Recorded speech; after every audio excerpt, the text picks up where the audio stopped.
Alex Chemarov here at Movements for Life. Our next restorative segment is going to take us to the lats. So going into local mobility of the lat, it's involved in so many different movement patterns, right? When we look at whether we push or pull arms down at the side to overhead, the lats are going to be involved. It's also a major bridge connecting the upper body to the lower body because the lats do come down and they do attach to the lower back. So depending on what's happening at the pelvis, that's going to have a big influence with what's going on in my pelvis and also what's going on in my arms. Are my arms overhead? So when we look at like the overhead squat, right?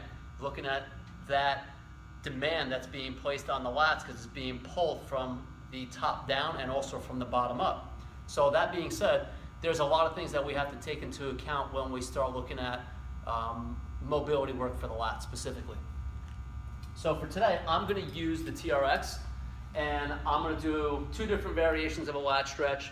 I'm sure you guys have seen variations of this one way or another, but maybe a nugget or two will kind of put a little different spin on it. So as I get into a lat stretch, if I'm in an anterior tilt, my lat technically is shortening from the hip up, right? So I actually want to be in that posterior tilted position in order to be able to get more lat stretch, right? So think big compensation from, I'm going to go way back, old school NASM, OPT model, overhead squat, arms overhead, really getting into that anterior tilt. Lats are in a shortened posture there, so being able to tuck pelvis when arms are overhead is going to be an ideal position, right, to help brace the abdominal wall and to not crush the lumbar spine. So as I'm here, got a nice posterior tilt, and now from here, I'm actually going to rotate, because all of our local mobility is active, I'm going to rotate my T-spine right to left.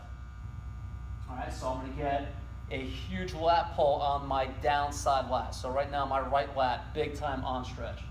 All right, and for our purposes here, I am keeping the palms just facing down, as opposed to neutral or even supinated palm up, which would also have an impact on the lat as well, depending on hand position. All right, so great kind of level one T-spine, top down, get into the lat.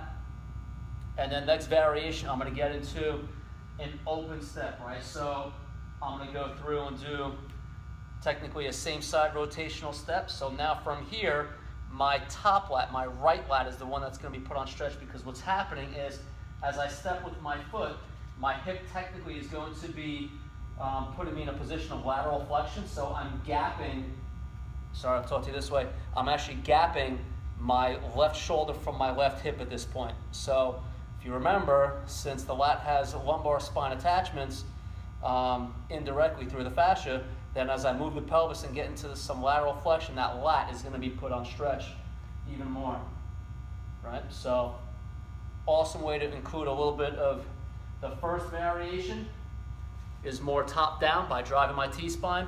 And this one here, I still have that top down component because my arms are overhead, but by moving my feet and going into a nice open step, I get that pelvis to go through a little change in motion, which is going to pull on the lat more.